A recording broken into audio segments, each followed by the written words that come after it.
स्वागत है आपका किताबों की दुनिया में। आज हम डेल कार्नेगी द्वारा लिखित किताब लोक व्यवहार का ऑडियो संस्करण सुनेंगे।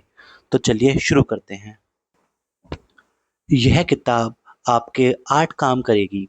पहला, आपके दिमाग पर लगी जंग साफ करेगी, नए विचार देगी, आप में नए सपने जगाएगी और नई महत्वाकांक्षाओं की प्रेरणा देगी। आप दूसरा, आपको ऐसा तरीका बताएगी जिससे आप जल्दी से जल्द आसानी से दोस्त बना सकें।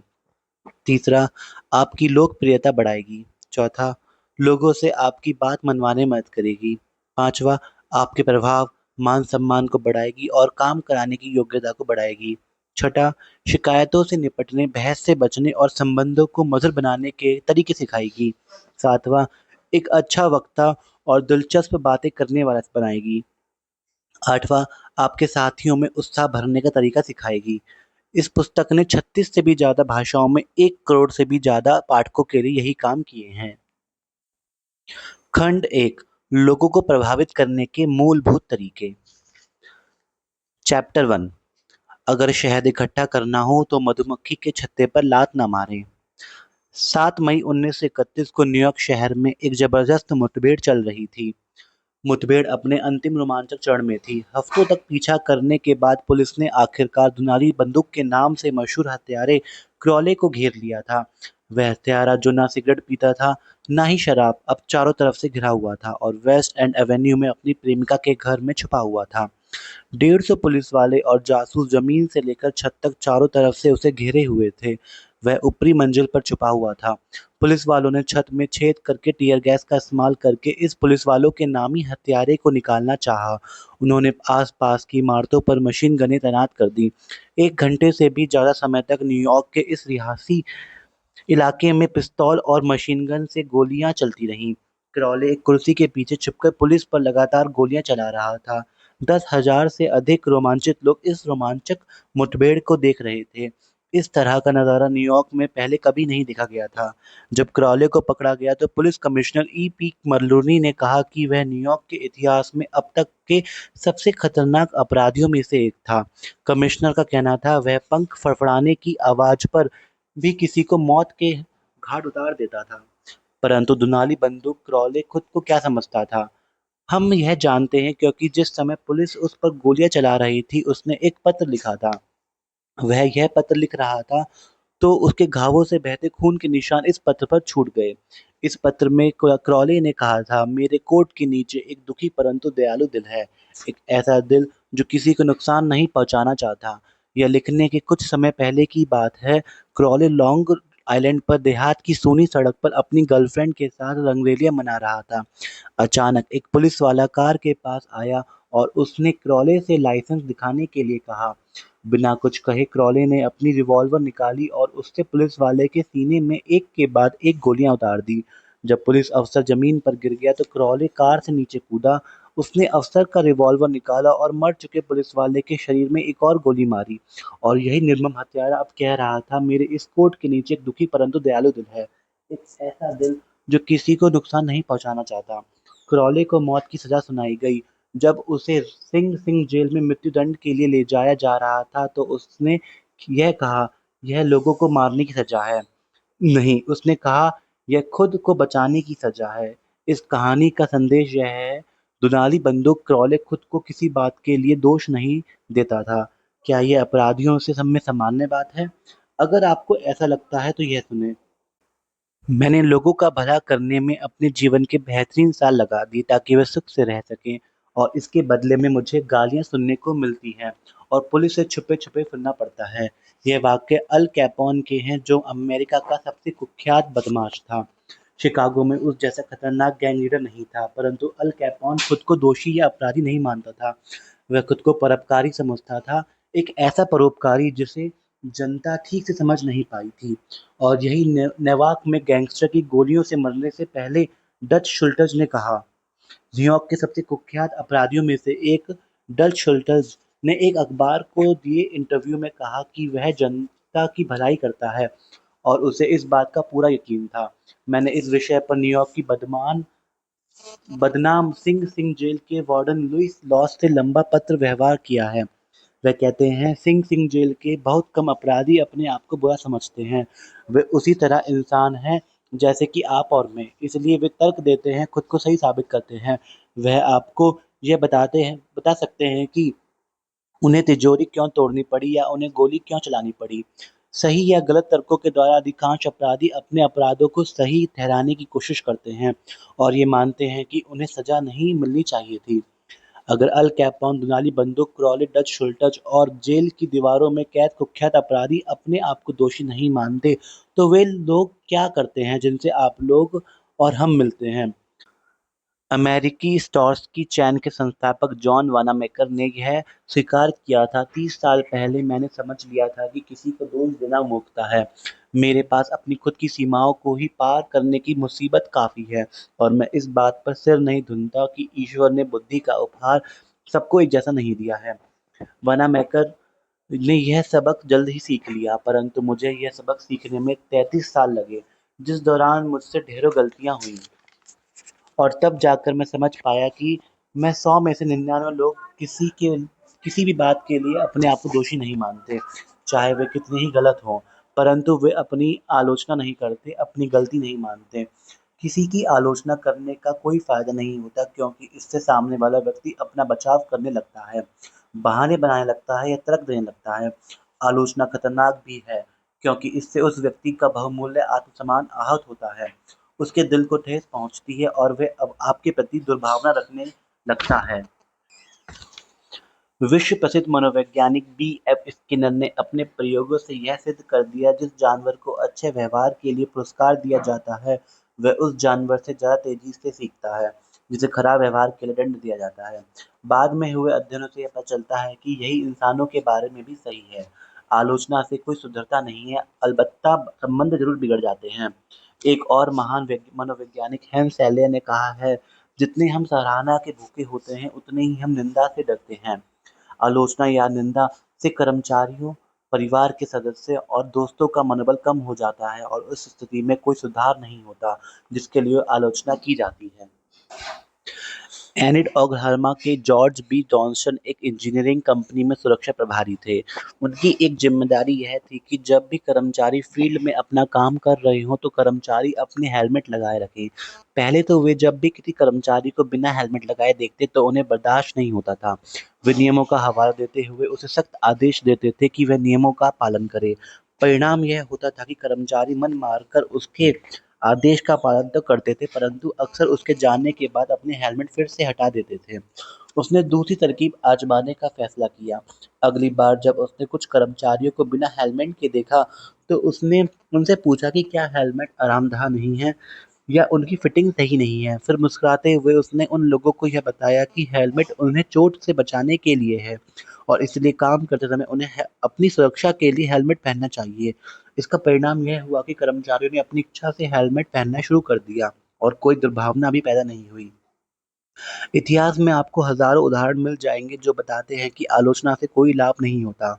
उदाहरण के तौर पर आप थियोडर रूजवेल्ट और राष्ट्रपति टैफ्ट के विवाद को लें, एक ऐसा विवाद जिसने रिपब्लिक पार्टी में विभाजन करवा दिया। वुडरो विल्सन को व्हाइट हाउस में बिठा दिया और प्रथम विश्व युद्ध में बड़े चमकदार अक्षरों में कुछ लाइनें दर्ज करवा दी और इतिहास का रुख बदल दिया।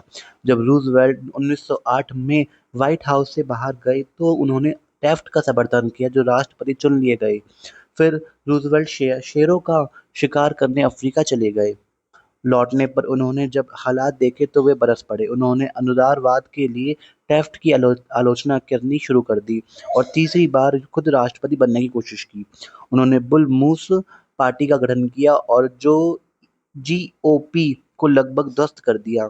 अगले चुनाव में विलियम हावर्ड टैफ्ट और उनकी रिपब्लिक पार्टी की बुरी तरह हार हुई और उसे केवल 2 राज्य वर्मोंट और ऊटा में ही सफलता मिली।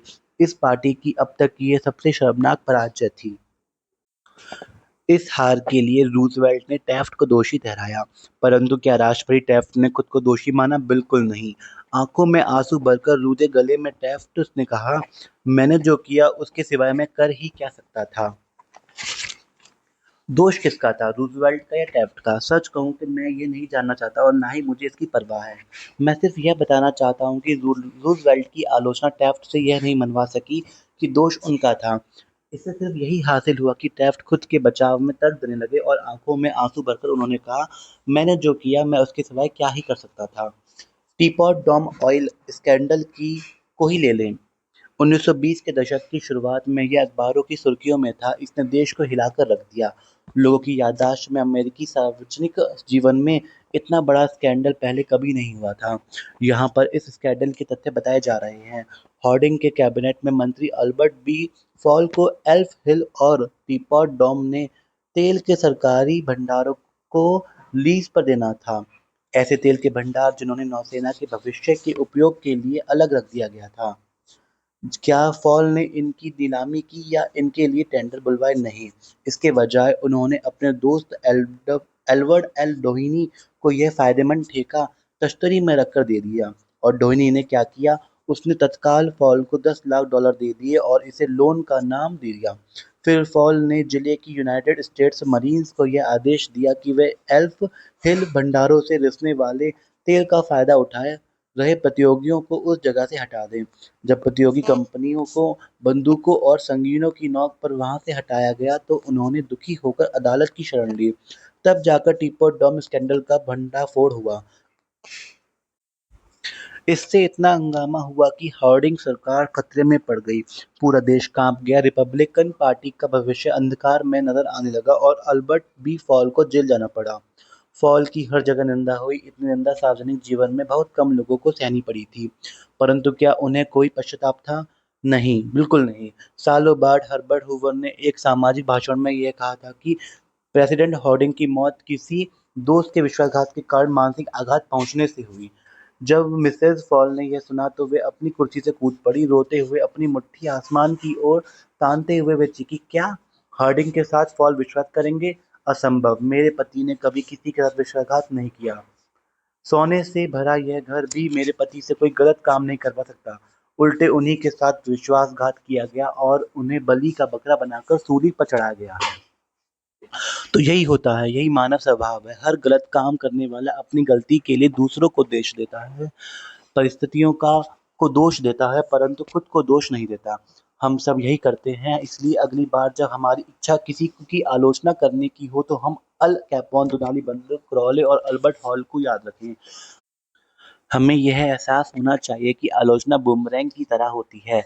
यह लौटकर हमारे ही पास आती है।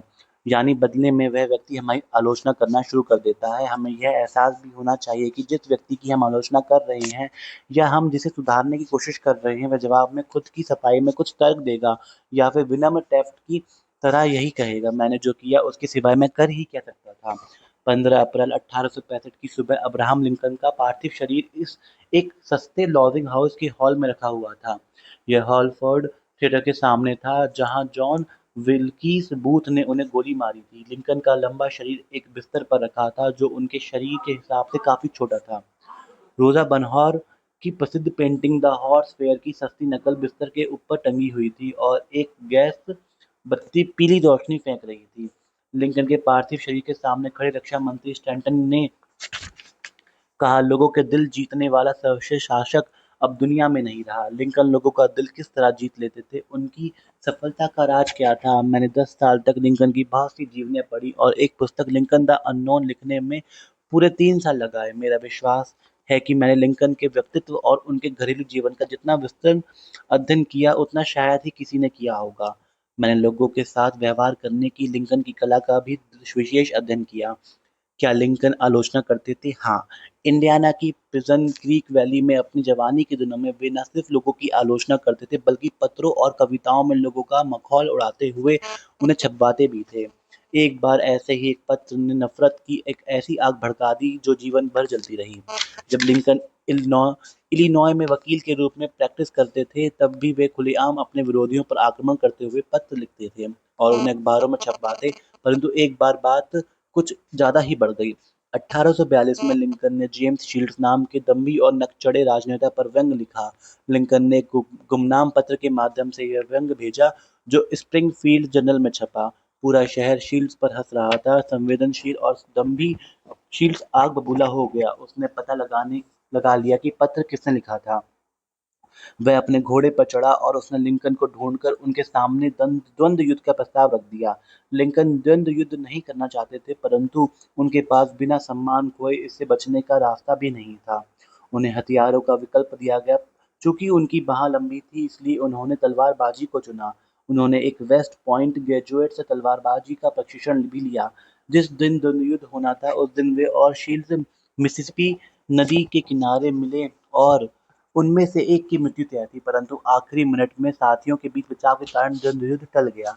लिंकन के जीवन की सबसे विकट घटना थी। इसने उन्हें लोगों के साथ व्यवहार करने की कला का एक अनमोल सबक सिखा दिया। इसके बाद उन्होंने फिर कभी किसी को अपमानजनक पत्र नहीं लिखा। इसके बाद उन्होंने फिर कभी किसी का मखौल नहीं उड़ाया। इसके बाद उन्होंने फिर कभी किसी की बात के लिए किसी की आलोचना नहीं की। गृहयुद्ध के दौरान लिंकन पोटोमैक की सेना के लिए एक के बाद एक नए जनरल को नियुक्त करते रहे और हर general McClellan, Pope, Burnside, Hooker, Meade ने इतनी बड़ी गलतियां की कि लिंकन हताशा में फर्श पर इधर से उधर चक्कर काटते रहे।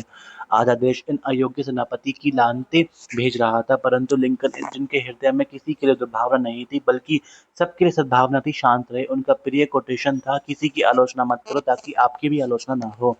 जब मिसेस लिंकन और दूसरे लोग दक्षिणी प्रांतों के लोगों की आलोचना करते थे, तो लिंकन जवाब देते थे, उनकी आलोचना मत करो। अगर हम उन परिस्थितियों में होते तो हम भी वैसे ही होते।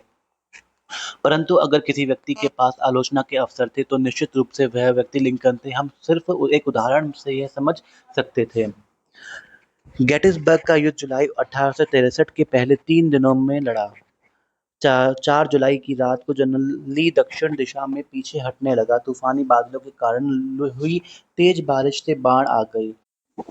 जब ली अपनी पराजित सेना के साथ पोटोमैक पहुंचा, तो उसने देखा कि उसके सामने बाढ़ से उफनती नदी है, जिसे पार करना संभव नहीं है, और उसके पीछे विजेता यूनियन आर्मी है। ली बुरी तरह फंस चुका था। उसके पास बचने का कोई रास्ता नहीं था। लिंकन यह बात समझ गए।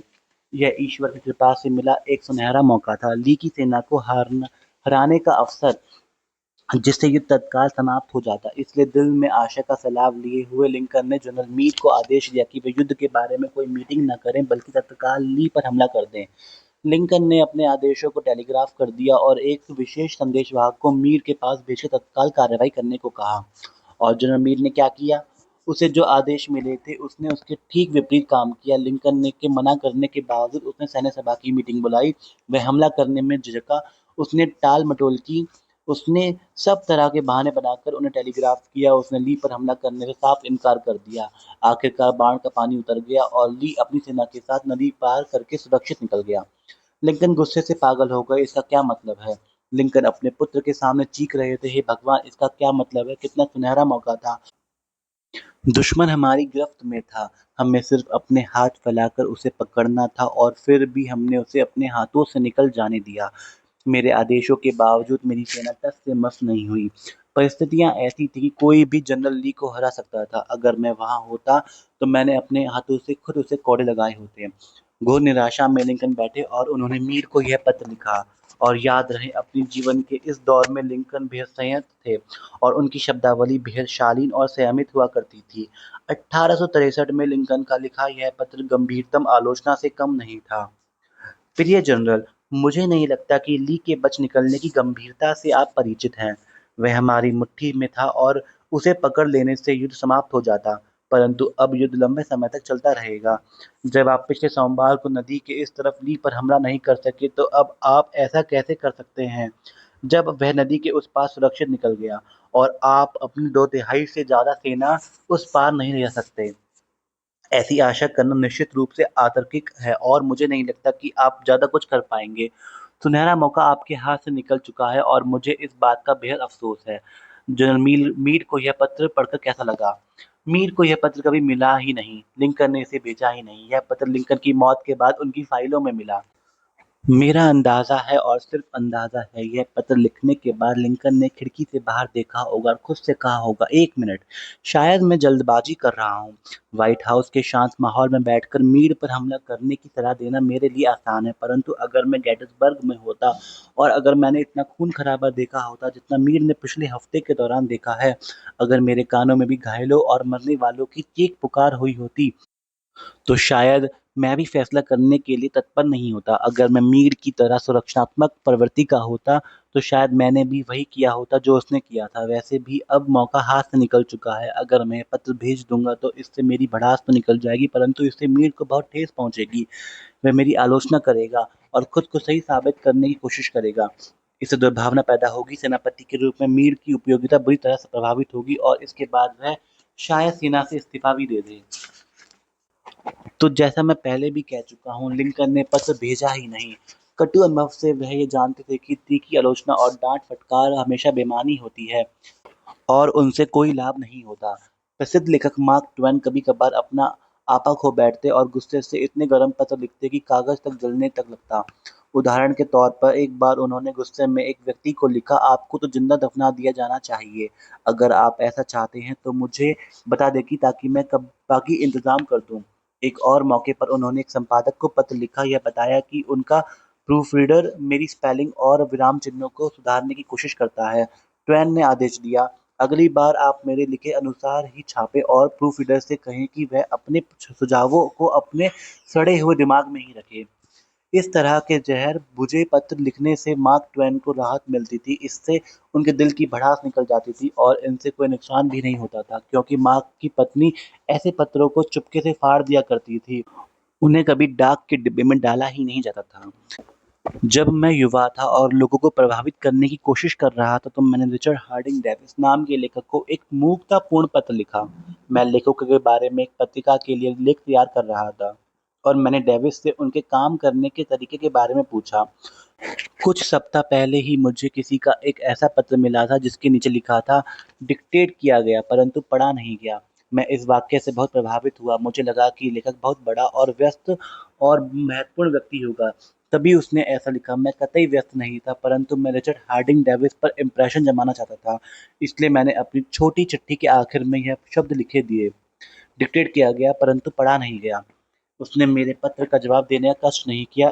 उसने इस पत्र के आखिर में एक लाइन लिखकर लौटती डाक से मेरे पास भिजवा दिया, आपके बैड मैनर्स का कोई जवाब नहीं। बात सच थी, मैंने गलती की थी और शायद मेरी बदसरना भी होनी चाहिए थी, परंतु चूंकि मैं इंसान था इसलिए मुझे इस बात का बुरा लगा। मुझे इतनी चोट पहुंची कि जब 10 साल बाद मैंने रिचर्ड हार्डिंग डेविस की मौत की खबर पढ़ी तो मेरे दिमाग में एक ही विचार घूम रहा था और मुझे यह स्वीकार करने में शर्म आती थी, वह चोट भी जो उन्होंने मुझे पहुंचाई थी।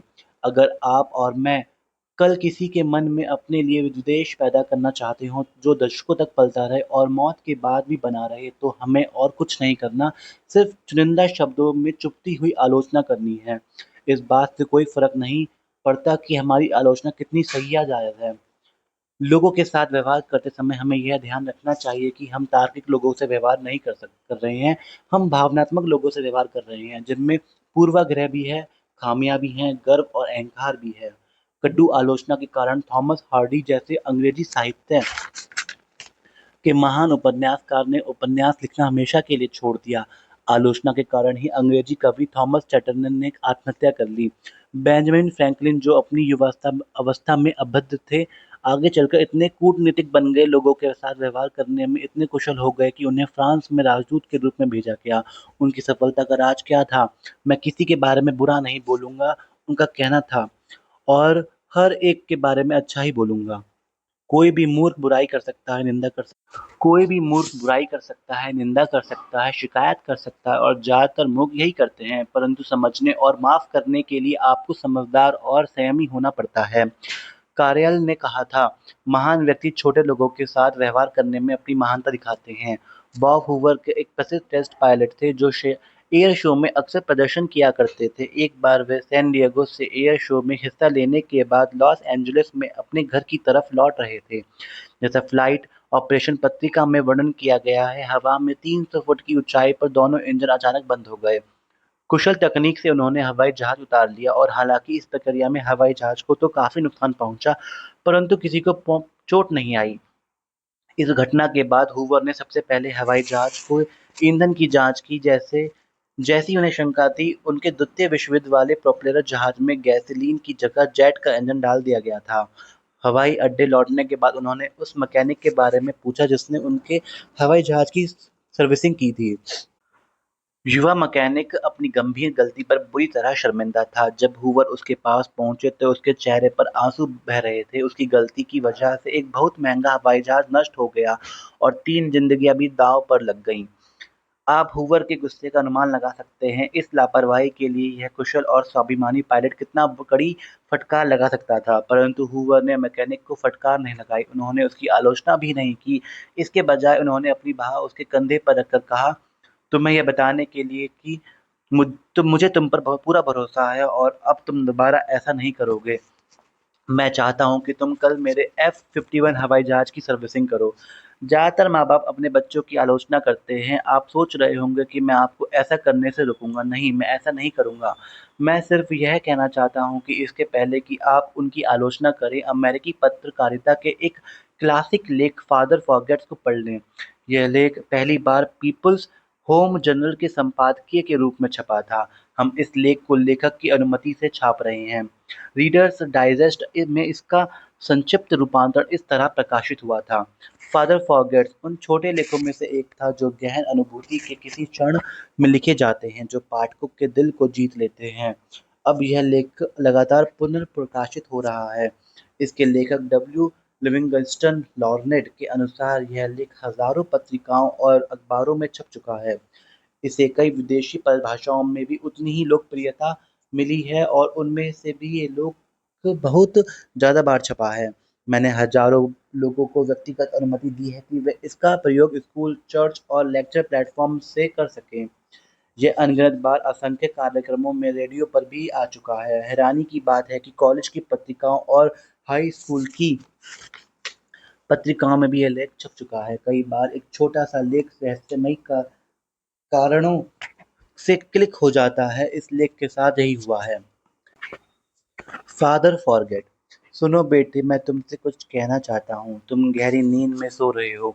तुम्हारा नन्हा सा हाथ तुम्हारी नाजुक गाल के नीचे दबा है और तुम्हारे पसीना पसीना ललाट पर घुंघराले बाल बिखरे हुए हैं।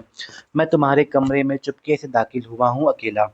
अभी कुछ मिनट पहले जब मैं तो लाइब्रेरी में अखबार पढ़ रहा था तो मुझे बहुत पश्चाताप हुआ। इसलिए तो मैं आधी रात को मैं तुम्हारे पास खड़ा हूँ, किसी अपराधी की तरह। जिन बातों के बारे में मैं सोच रहा था वह ये है बेटे, मैं आज तुम पर बहुत नाराज हुआ। जब तुम स्कूल जाने के लिए तैयार हो रहे थे तब मैंने तुम्हें खूब डांटा। तुमने टॉवल के बजाय पर्दे से हाथ पोंछ लिए। तुम्हारे जूते गंदे थे। इस बात पर ही मैंने तुम्हें कोसा। तुमने फर्श पर इधर उधर चीजें फेंक रखी थी। इस पर मैंने तुम्हें बहुत बुरा भला कहा। नाश्ता करते वक्त भी मैंने तुम्हारे एक के बाद एक गलती निकालता रहा। तुमने डाइनिंग टेबल पर खाना बिखेर दिया था। खाते समय तुम्हारे मुंह से चप्पड़ चप्पड़ की आवाज आ रही थी। मेज पर तुमने कोहनियां भी टिका रखी थी। तुमने ब्रेड पर बहुत सारा मक्खन भी चुपड़ लिया था।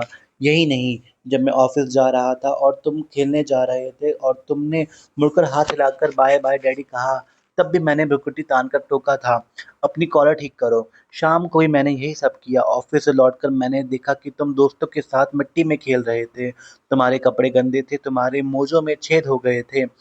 मैं तुम्हें पकड़ कर ले गया और तुम्हारे दोस्तों के सामने तुम्हें अपमानित किया। मोजे महंगे हैं, जब तुम्हें खरीदने पड़ेंगे तब तुम्हें इनकी कीमत समझ में आएगी। जरा सोचो तो सही, एक पिता अपने बेटे का इससे ज्यादा दिल कैसे दुखा सकता है। क्या तुम्हें याद है जब मैं लाइब्रेरी में पढ़ रहा था तब तुम रात को मेरे कमरे में आए थे किसी सहमे हुए मृगछोने की तरह। तुम्हारी आंखें बता रही थी कि तुम्हें कितनी चोट पहुंची है और मैंने अखबार के ऊपर से देखते हुए पढ़ने में बाधा डालने के लिए तुम्हें झिझक दिया।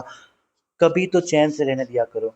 अब क्या बात है? और तुम दरवाजे पर ठिठक गए थे। तुमने कुछ नहीं कहा, बस भागकर मेरे गले में अपनी बाह डालकर मुझे चूमा और गुड नाइट कहकर चले गए थे। तुम्हारी नन्ही बाहों की जकड़न बता रही थी कि तुम्हारे दिल में ईश्वर ने प्रेम का एक ऐसा फूल खिलाया है जो इतनी उपेक्षा के बाद भी नहीं मुरझाया। और फिर तुम सीढ़ियों पर खट खट करके चढ़ गए।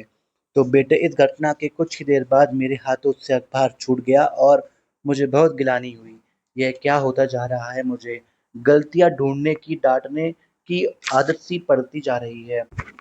अपने बच्चे के बचपने का यह पुरस्कार दे रहा हूँ। ऐसा नहीं है बेटे कि मैं तुम्हें प्यार नहीं करता, पर मैं एक बच्चे से ज़रूरत से ज़्यादा उम्मीद लगाए बैठा हूँ। मैं तुम्हारे व्यवहार को अपनी उम्र के तराजू पर तोल रहा था।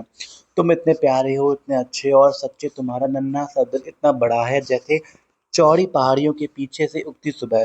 तुम्हारा बड़प्पन इसी बात से नज़र आता है कि दिन भर डाँटते रहने वाले पापा को भी तुम रात को गुड नाइट किस देने आए। आज की रात और कुछ भी महत्वपूर्ण नहीं है बेटे, मैं अंधेरे में तुम्हारे सिरहाने आया हूँ और यहाँ पर घुटने टिकाए बैठा हूँ, शर्मिंदा। यह एक कमज़ोर पश्चाताप है, मैं जानता हूँ कि अगर मैं तुम्हें जगाकर ये सब कहूँगा तो शायद तुम नहीं समझ पाओगे, पर कल में से मैं सचमुच तुम्हारा प्यारा पापा बनकर दिखाऊँगा। मैं तुम्हारे साथ खेलूँगा, तुम्हारी मज़ेदार बातें मन लगाकर सुनूँगा, तुम्हारे साथ खुलकर हँसूँगा और तुम्हारी तकलीफ़ों को बाँटूँगा। आगे से जब भी मैं तुम्हें डाँटने के लिए मुँह खोलूँगा तो इसके पहले अपनी जीभ को अपने दाँतों में दबा लूँगा। मैं बार-बार किसी मंत्र की तरह यह कहना सीखूँगा, वह तो अभी बच्चा है, छोटा-सा बच्चा। लोगों की आलोचना करने के बजाय हमें उन्हें समझने की कोशिश करनी चाहिए। हमें यह पता लगाना चाहिए कि जो काम वे करते हैं, उन्हें वे क्यों करते हैं। यह आलोचना करने से बहुत ज़्यादा रोचक और लाभदायक होगा। यही नहीं, इससे सहानुभूति, सहनशक्ति और दयालुता का माहौल भी बनेगा। सबको समझ लेने का मतलब है सबको माफ़ कर देना। डॉक्टर जॉनसन ने कहा था, भगवान खुद इंसान की मौत से पहले उसका फैसला नहीं करता। फिर आप और मैं ऐसा करने वाले कौन होते हैं? तो हमने इस चैप्टर से क्या सीखा? हमने ये सीखा, बुराई मत करो, निंदा मत करो, शिकायत मत करो। यहीं पर अध्याय 1 खत्म होता है और हम आपसे मिलते हैं जल्द ही दूसरे अध्याय के साथ। धन्यवाद। यहाँ तक बने रहने के लिए भी धन्यवाद।